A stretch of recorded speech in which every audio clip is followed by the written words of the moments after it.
अंबिया के सब में तुझे मोहतशम बनाया। सभी अंबिया के सब में तुझे मोहतशम बनाया, सभी अंबिया के सब में।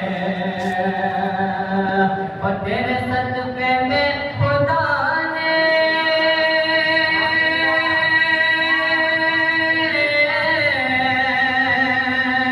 तेरे सदक़े में खुदा ने अरब व अदम बनाया।